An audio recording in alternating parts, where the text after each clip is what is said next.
난방비가 무서워서 겨울이 두려워요. 에어컨을 켜도 시원하지도 않고 전기세가 너무 많이 나와요. 집은 어느 순간부터 단순히 사는 곳을 넘어선 의미를 가지게 되었습니다. 단열, 환기, 냉난방처럼 예전엔 전문적인 영역으로 여겨지던 요소들이 이제는 당연한 관심사가 되었고 에너지 소비에 대한 민감도 역시 높아졌습니다. 어떤 집에 사느냐가 곧 삶의 방식과 연결되는 시대가 된 것입니다.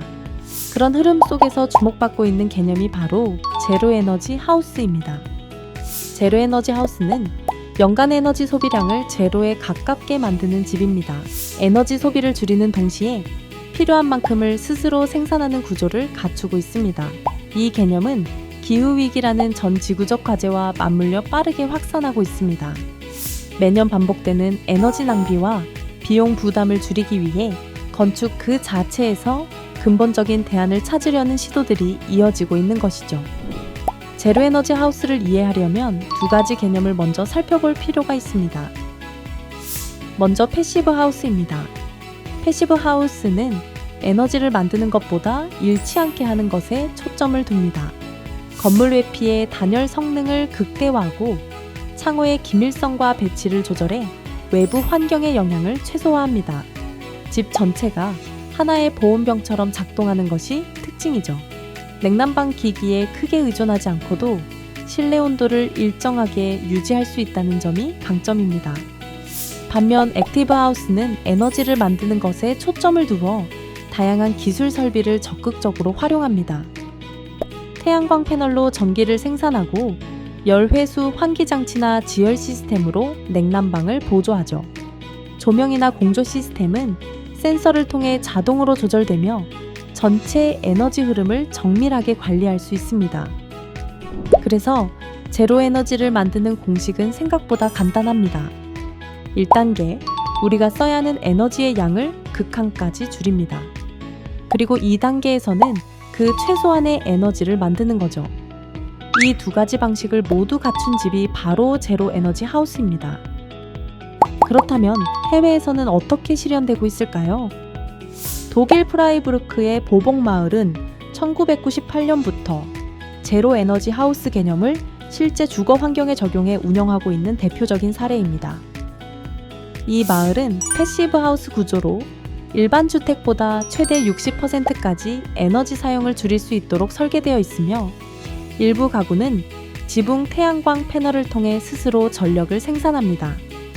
마을 전체적으로는 자동차 사용을 줄이고 트램 등 친환경 교통수단 이용을 장려하는 방식으로 탄소 배출을 줄이고 있습니다.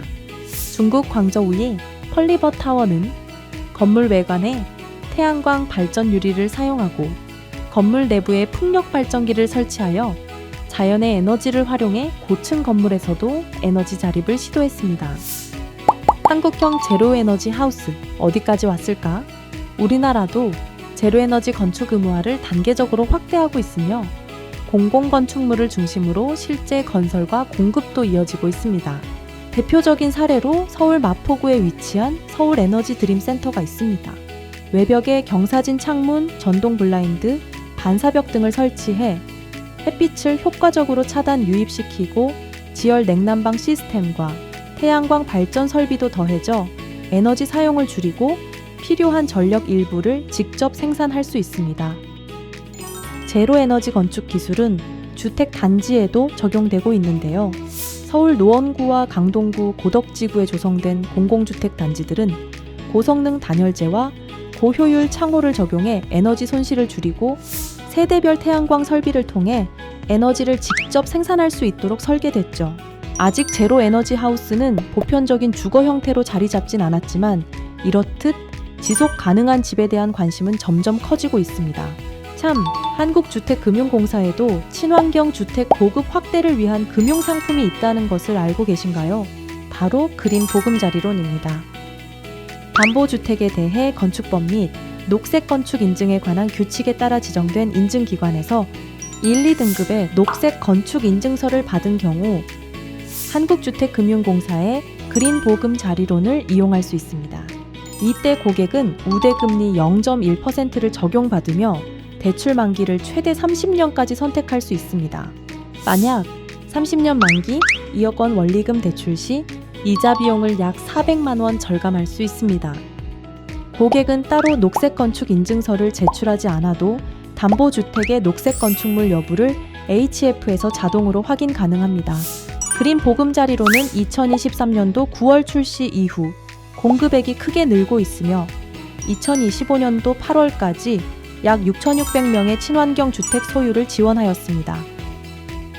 그린 보금자리론 공급을 위한 재원은 ESG 채권 발행을 통해 마련하고 있습니다. 우리나라 ESG 채권 발행의 선두주자가 바로 한국주택금융공사라는 사실 알고 계셨나요? 친환경 건축 시대, 금융도 달라집니다. ESG 경영으로 집과 사람을 이어가는 한국주택금융공사, 앞으로도 지켜봐 주세요.